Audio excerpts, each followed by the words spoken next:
child to be able to see out the gate and not be scared, but you're going to stay out of sight. So you're going to go downstairs, go into your bedroom, whatever you need to do, but stay out of sight. Keep the hallway dim or dark because you don't want all the lights on in the hallway so he thinks he's missing something. And you're going to role play how you're going to use this gate. All right, so when you do your practice sessions, you can role play it with the gate. Remember that the gate is not punishment. The gate is there simply to help you remember to stay in your room. So it's up to you, sweetie. You can either stay in your room. If not, we'll put the gate up so that gate can help you remember, right? It creates that barrier, but you can, again, marketing is everything. It's there to help you remember to stay in your room. When you are starting the process with the gate, you're going to do the exact same thing with the progressive waiting, but instead of going into the room, you're only going to go to the gate. So the first night, after the first minute, after you wait that 1 minute, you're going to go to the room and from outside the gate say, sweetie, it's bedtime now. Get back in bed. I'll see you in the morning. I know you can have a great night sleeping by yourself. I love you. Night, night. And then you walk away. Even if he's standing at the gate, just as pitiful as all get out and crying, that's okay. He's expressing his dissatisfaction. He's not happy, but don't go into the room. You're going to continue the process. Come back wait 2 minutes and then come back. Do the same thing. Stay outside the room.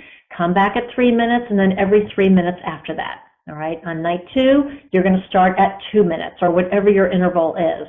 So you just stay at the gate and don't go into the room. The reason that you don't want to go in the room is you don't want to reward him for crying out, all right, or calling out. And if you go into the room, he's probably going to grab onto you so you can't leave. Again, it's a different dynamic than when they're in a crib. So you're best served to stay outside the gate in the hallway. I want to remind you, and I want you to remind your children, and guys, I see all your questions. I promise you I'll get to all of those. You may want to write them down so you can remember what you wanted to ask. Remind your kids that the gate is totally their choice. Did everybody hear that? The gate is your child's choice. Your child has the power to determine whether or not we use the gate. If he stays in his room and sleeps in his room all night without coming out of the room, fabulous. There's no need whatsoever to put up the gate. Your child is in charge of whether or not he uses the gate. So if he doesn't like the gate, then he knows he just needs to stay in his room, right? So this is not punishment. This is a choice that he makes. And again, you want to discuss that up front. When you're doing your role play routine and doing that whole thing, you can say, now, sweetie, you know, the rule is you need to stay in bed. After I kiss you goodnight and leave the room, your job is to stay in bed and go to sleep. If you choose to come out of your room, then we can put the gate on the door to help you remember to stay in your room. But that's totally up to you. We don't have to put the gate on if you don't need it to remember. If you can stay in your room, then fabulous. We don't need to use the gate. It's totally their choice. The one that we typically recommend to parents is actually a recommendation from the Sleep Lady. It's the Summer Infant Sure Extra Tall. It's a very big name for a gate. And again, this is a great gate for a couple of reasons. First, it has those vertical slats. It's higher. And there is either a hard mount that you can use with hardware or a very secure tension mount. I've had a lot of parents use this gate with great success. And I believe on the note-taking guide, I've given you a link for where to get that gate. Now, let's go through some of the what-ifs. All right, a lot of the questions that you put in the text chat will probably be answered here. So, what if your child falls asleep on the floor? We're assuming that he's out of the crib and he falls asleep. Well, no big deal. All right, you can move him to bed after he falls asleep, or he can sleep on the floor for a few nights. Not a huge deal. He may even think that's kind of cool. So don't get all worked up about that. What if he throws up? And this could happen. I told you Bonnie, who I was working with this week, this is what happened with her son. He threw up the first night. Well, no big deal. It could happen. He might get so worked up that he throws up, and we totally panic about that. But all you have to do is go in, clean him up, change his clothes, clean up the throw up. I know that's nasty, but do it very matter-of-factly without words, because you don't want to give a whole lot of verbal feedback and reinforcement for that behavior, because kids will learn that they can work themselves up into a frenzy and throw up to get you to come back into the room and give them all that undue attention. So you very calmly clean them up and then continue with the progressive waiting intervals. What if he starts throwing things? And this happens a lot. Well, again, very calmly and without words, you'll need to go into the room, remove those things that he's throwing, and then continue with the progressive waiting. But not a lot of words, don't lecture, don't yell, don't do all of those things that are going to give him a big hit of attention and power for that behavior. Just very calmly remove them.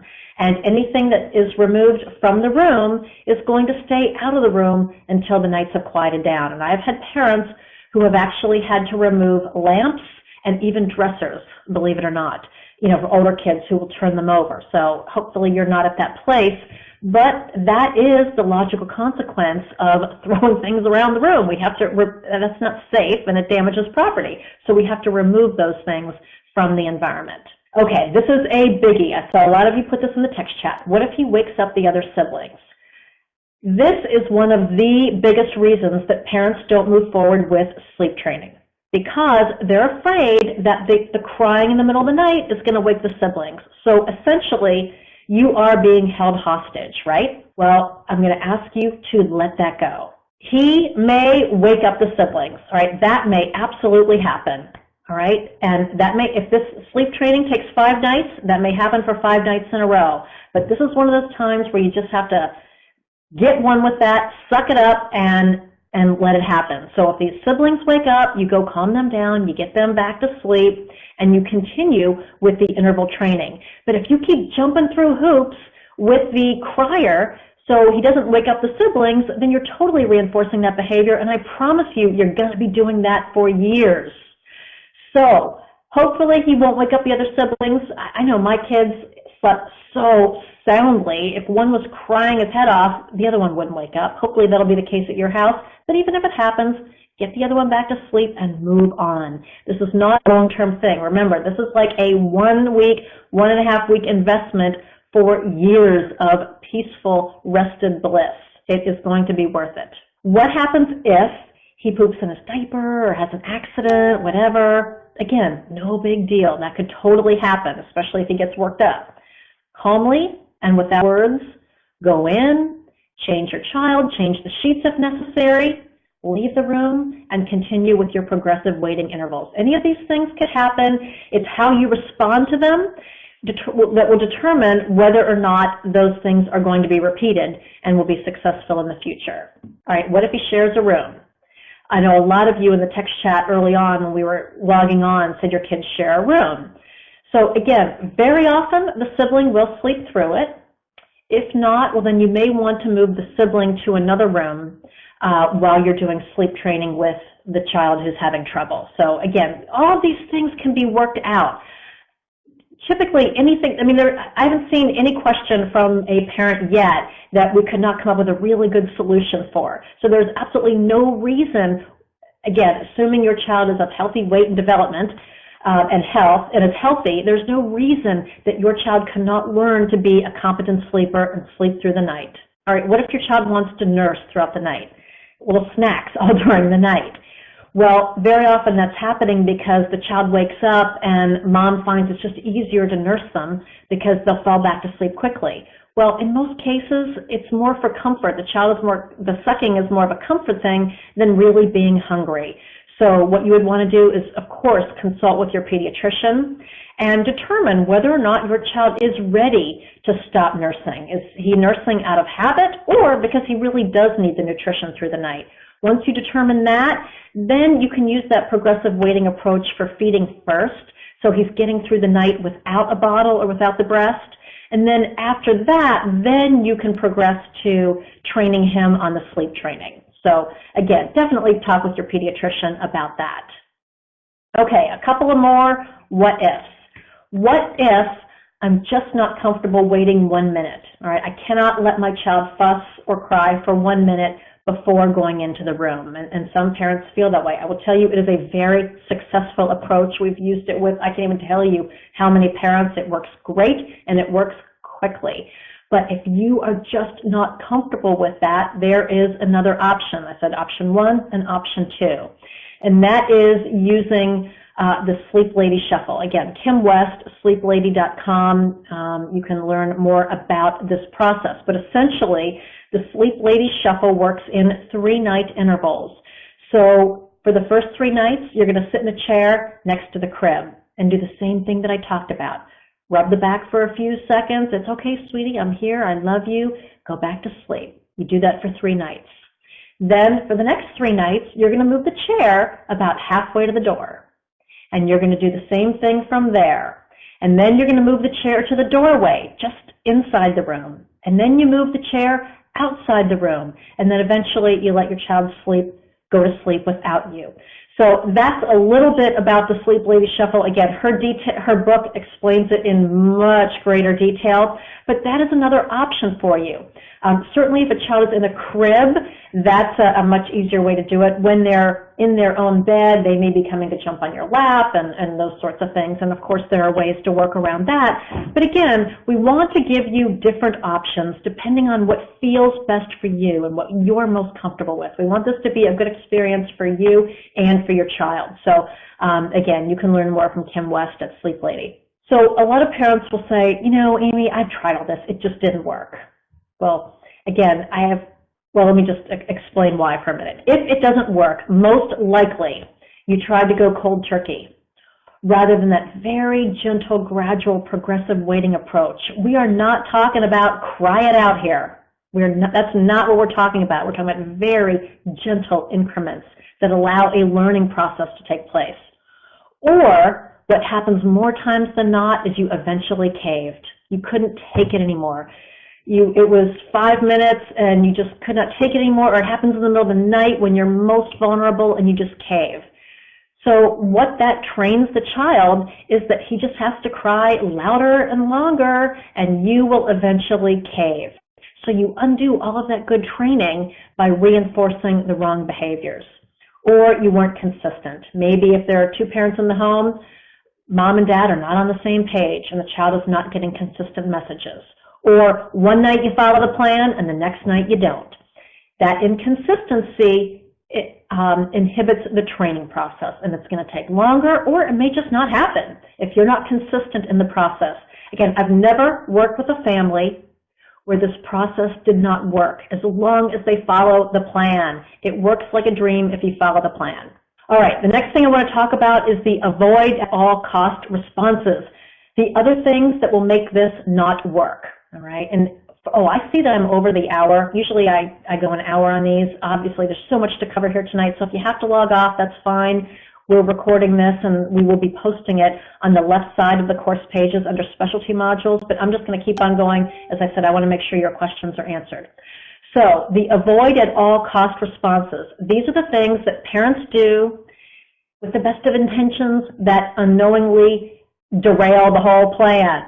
And so I've outlined those for you in the note-taking guide. I didn't want to take up too much time on those in this session tonight because I want to have more time for questions, but those are on the note-taking guide. Please look at those very carefully because I don't want you to do anything on that list, because those are the things that are going to potentially cause this plan to fail. So please promise me you'll take a really close look at that, okay? Those unhelpful parent behaviors, i.e. reasons that the plan won't work.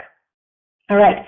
We are working towards being a competent sleeper, falling asleep on your own, sleeping through the night, waking up easily in the morning, napping as appropriate for their age, and functioning well through the day. Everybody just stop here and take that in.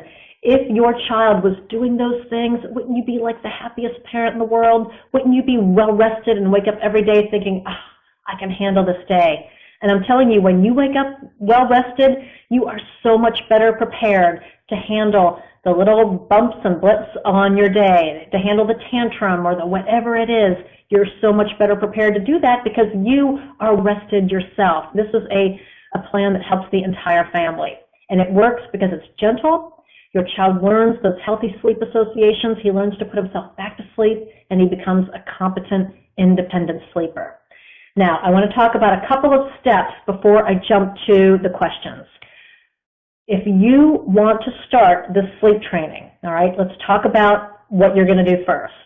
First thing I want you to do is, if you've not been back in the course lately, I want you to get back into the online course, because if you're consistently using the tools in the course, this is going to go more smoothly for you, because if you're using the tools in the course, you're going to be giving them the attention that they need and the power and all of that good stuff. The second thing that I want you to do is to review this entire module again, start to finish, because as you can tell, we've talked about a ton of stuff here. You're probably overwhelmed. I'm overwhelmed, and I wrote this training.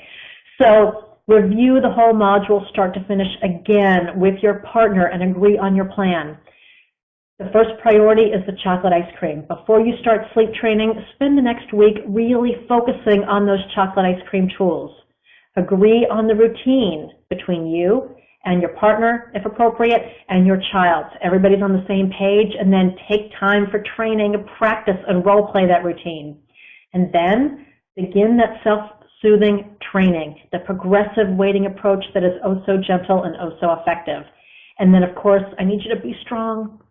There may be a few tears, but that doesn't mean that it's not the right thing to do, all right? They may not like you waiting a minute before coming into the room, but that's teaching them to soothe themselves. All right, if you need help, all right, a couple of things that you can do. First, again, get right back into sessions 1 through 6 in the online course. For those of you who are gold members, you can participate in the Ask Amy calls. If you are not a gold member, or your Ask Amy calls have expired, you can purchase another year of Ask Amy support. We've made it super affordable, so we want you to continue with that coaching process, especially for bedtime training. For my parents who are going through this, I keep tabs on you, so I'm going to ask you to check in with me daily. I want to talk about questions, but I want to remind you of one thing, all right? Stephen Glenn, the late Stephen Glenn, who is a parenting educator and author, said, "Weaning has never been easy for the weaner or the weanee, but it is necessary for both to reach independence." And if we can just remind ourselves of that, there are going to be some days through this process that it's hard for you and it may be a little bit difficult for your child, but that little bit of uncomfortableness is part of the process, part of the learning process, and I promise you it'll be worth it. So with that, let me get to your questions, all right? Okay, what about being scared and bad dreams? Thanks, Janie, for reminding me about that. A couple of things. Sometimes kids wake up with bad dreams. Totally normal, and naturally, we want to go and tend to them and make sure that they're okay. Nothing wrong with that whatsoever. However, sometimes it turns into an attention-seeking strategy. So they had a bad dream one night, and you came in and cuddled and laid there, and oh, poor babies and all that. I mean, it's normal stuff. It's appropriate. But they'll use that night after night because I'm scared to go to bed. When it becomes an attention-seeking strategy, it is time to shift the perspective, all right? So instead of me, as your mom, coming to comfort you, you want to ask the child, well, sweetie, if you wake up scared in the middle of the night, what can you do to help yourself feel less scared? Right? You may want to write that down. What can you do to help yourself feel less scared in the middle of the night? So maybe it's their transition object, their blankie or a stuffed animal. For a child who's a little bit older, maybe they can get up and draw a picture of whatever they were scared of. Maybe they can turn on a nightlight. But we want to start shifting that control over to them, all right? Because we need to help them learn that they can control their own emotions. Nothing wrong with being scared. Sometimes I wake up after a bad dream and I feel scared. But what can you do to help yourself feel less scared? Don't get sucked into that as a attention-seeking behavior. If your child has night terrors, and again, there's a difference between nightmares and night terrors, and I don't have time to get into that, but you can Google that or ask your pediatrician. That's a different story, all right? But for general nightmares, I'm just telling you, more often than not, it's an attention-seeking strategy or a stalling strategy. Okay, so if the child is not truly awake, then I would just do the exact same process, all right? Do the rubbing, sweetie, I love you, go back to sleep, and then leave, come back in 2 minutes. Whether or not they acknowledge that you're there is not important. But again, as you increase those intervals between going back into the room, they will learn to fall asleep more quickly. All right. Okay, Danielle says, I would use the sleep chart for a 4-year-old that just wants one drink of water, read a book. Almost every night she screams and yells and won't stop. Ignoring sometimes that works, and other times my husband goes in and yells at her. Okay, Danielle, that's a perfect example of reinforcing the wrong behavior. Decide what it's going to be. We read one book, we do 3 kisses, 2 hugs, 1 back rub, 1 sip of water, boom, I'm out of there. All right, I know that sounds crazy, but you need to be very specific, especially if you've been engaged in power struggles. Anything beyond that, well then, sweetie, we can do that again in the morning. If she wants one more book, say, oh, this looks like an awesome book. Let me put this over here on the table so we can remember to do this tomorrow for mind, body, and soul time. If she screams, if she's mad, if she's yelled, that is her choice. She is unhappy because you're not giving in. But if your partner goes and gives in, it totally reinforces the behavior, and she's going to continue doing it. So there's nothing that I can tell you about that other than you and your partner need to be on the same page and not reinforcing those behaviors. If one of you is doing that, the behaviors are going to continue. It's as simple as that. Okay, let's see. My 2.5-year-old screams in the middle of the night. If I do the intervals, do I comply with her request to cover me up, hand me a blanket? Okay. Karen, again, here's where you'll want to do some training. So 2.5-year-old, okay, she is perfectly old enough to cover herself up. So during the day, you may want to work on some training about how she can cover herself back up. A lot of parents will use a sleeping bag. You know, if they're out of their crib, let them use a sleeping bag. That's easier. Or wear onesie kind of pajamas that are nice and warm so they don't even have to worry about a blanket. So again, figure out if those are attention-seeking strategies, and you have to figure out a way that you don't have to go and recreate that in the middle of the night. So teach her to pull up her own covers. Okay, what do we do if the child keeps coming out of the gate? Okay, Erin, you need a gate that she can't come out of. So that gate that I mentioned that's on your note-taking guide is a very secure one. If a kid is crazy misbehaving, it's a bad time to threaten an early bedtime. Yes, John. Okay, crazy misbehaving during the day or at night. So a couple of things there. Look at the sleep chart, John, and determine, is your child getting enough sleep? Because as we've talked about earlier, not enough sleep at night will absolutely affect their behavior. So you can go ahead and make those adjustments. I don't know that threatening an early bedtime is all that effective in the moment when the behavior is happening. Probably a better way to deal with it in that moment. But certainly that would be something you would want to look at, is backing up that bedtime to an earlier time to make sure they're getting sufficient sleep. There may be other reasons for that misbehavior, and the tools in the tool chest in the course would probably help you with a lot of those other things. My daughter wants to stay on the couch. How do we handle that? Well, that is not your bed. We sleep in our room in the bed. You may want to stay on the couch, but that's not where we sleep. And so if she has a big fit about that, sorry. Again, it gets back to that issue of, would you let her play with knives? No, of course not. Well, she really wants to play with knives.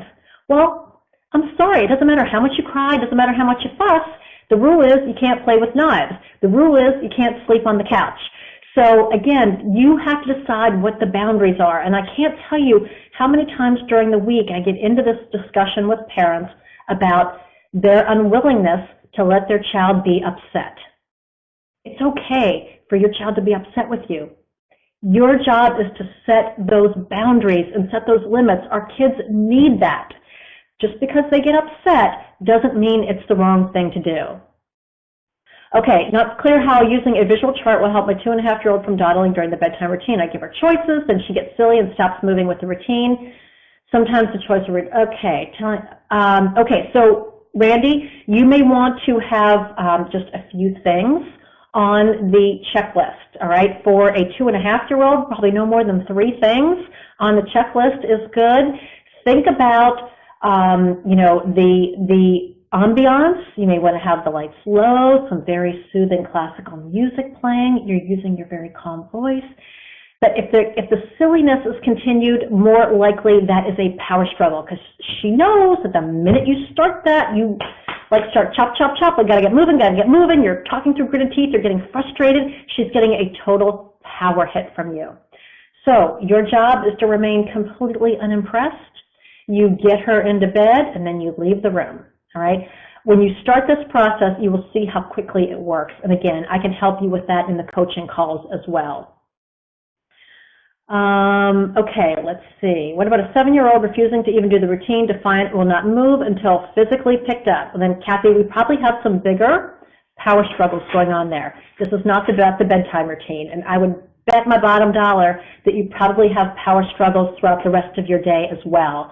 So again, I think that's sort of digging back into the course, making sure that we're using all of those chocolate ice cream strategies to make sure we're doing the right things to fill up their attention basket, fill up their power basket, and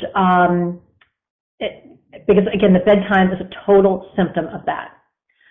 Okay, oh, my 5-year-old son likes doing the bedtime routine with the baby sister, but then cannot calm down after the story. I'm so glad you asked that, Stacy. Should I give him more lights on time, another story, another idea? Okay, I am a very big advocate of doing bedtime routines separately for a couple of reasons. First, kids need that one-on-one time and attention from us. And in a lot of families, the bedtime routine is the only time they get it.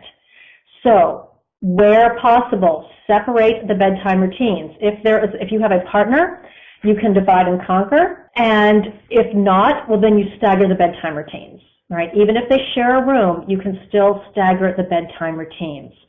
So, because what happens, Stacy, right, then they get all amped up and they start playing off of each other, and especially if they know that gets you frustrated, that is a total power hit from them. Then they are in charge. You are totally powerless. So the more that you can separate that, the better. Okay, another question, what if kids are close in age, sleeping in the same room, talking instead of going to sleep? Well, you can't force a kid to go to sleep, right? So what can you do? Well, you can control the environment by staggering the bedtimes. You know, if you have one that tends to fall asleep a little easier, you can put him to bed first and then stagger it that way. Or you just let them talk, all right? So first of all, your kids have to be tired when they're going to bed, so make sure your bedtime is at the right time. Make sure they're not napping too much during the day, that they're not tired at bedtime. And then let them talk. Very often they talk because they know it totally gets a rise out of you. Eventually they're going to realize, you know what, that's not that big of a deal, and they're going to go to sleep anyway. So again, we just kind of have to, that's why I say some of this is an art as much as a science. We just kind of need to work through the different situations and figure out, okay, what is going to be most helpful? What is going to remove the power struggle? What is going to help this child learn and become an independent sleeper? All right, would it be appropriate to reward the sibling that has to share a room with the crier? No, no rewards, Danelle. Please go back to session 2. Not helpful, doesn't help you in the long term, and it only sets up kids with the expectation that, hey, if you want me to do anything that's difficult or unsavory or whatever, or that I have to go the extra mile, I'm going to get a reward for it. So definitely don't do that. You can use encouragement and say, you know what? I know it's hard for you to have to put up with that crying when you go to bed, but I just want to tell you that your patience it really shows how much you're growing up, and I'm sure that your brother really appreciates that. He may not show it now, but I'm sure he appreciates it. So use encouragement instead of rewards. Are telling stories okay to go to bed by? If they go on and on, should I encourage him to do this as he has stopped telling stories? Now it's harder. I'm sorry. As he has stopped telling stories and now has a harder time. Stories are absolutely okay, whether you're telling stories or he's telling stories, but you want to make it a finite time. So we have 5 minutes for story time. And again, you can use your little timer. And once that's over with, then you move on to the rest of the routine. Nothing wrong with that as long as it's soothing and it helps the child, but you want to keep it a finite time. What do you do for a child who wakes screaming and is almost consolable, almost like a night terror? Okay, Anna, Erin, I don't have time to get into the whole night terror thing. That's something that you would want to talk with your pediatrician about. Again, make sure you're clear on the differences between a night terror and a nightmare. Usually with a night terror, they don't even realize like who you are. That they're totally inconsolable. And that might be the case. You would definitely want to work with your pediatrician or a healthcare professional on that. How long after nap should a 2.5-year-old's bedtime be? Okay, for a 2.5-year-old, if they're still napping, it's probably 1 nap in the afternoon. I want you to be really careful of not making that too late. You know, I like to say before 3 o'clock. When kids are sleeping till 4 and 4:30, it's hard for them to want to go to bed at 8 o'clock at night. And if kids aren't tired, we can't be mad at them for not going to sleep because they're not tired. So again, that's something that we can help you with. The other thing is when you start the sleep training, you want to make sure that your nap times are consistent during the day. So as I said, you're not going to let them catch up during the day for the sleep that they missed at night. Should 8-year-old have a quiet time? They needs to go to bed around 7 to 8. For an 8-year-old, you know, a lot of 8-year-olds are busy at school all day, and then they come home and they have homework and some playtime. I'm not sure how feasible it is to do quiet time for an 8-year-old, but if they're up for it, that's awesome. You know, have them lay in the room and listen to some quiet music. I think that's really helpful for all of us.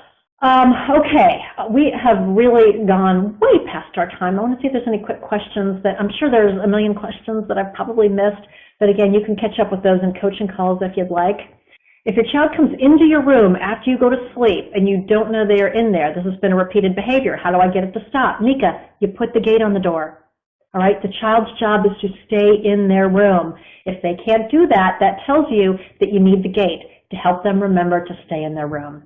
Very, very simple. The gate is not a punishment. It's no big deal. If you make it a big deal, like it's well, you didn't sleep, so you're getting the gate, then it feels like a punishment. But it's just there to help you remember. No big deal. So there should be no reason why they're coming into your room, unless it's like, you know, a crazy out of the blue thing. They're sick and they're throwing up or something crazy. But if it's a repeated behavior, then you know that you've got a little bit of work to do there. Okay, my friends, I think we are going to wrap it up. So everybody, I will leave you with a big thank you. Thank you for investing this time tonight. I cannot wait for you to come and tell me that you are sleeping through the night, your kids are sleeping through the night, and your family life is so much more peaceful. So thank you for taking the time to learn that. Go back through the note-taking guide because we've covered a ton. Go through this module again.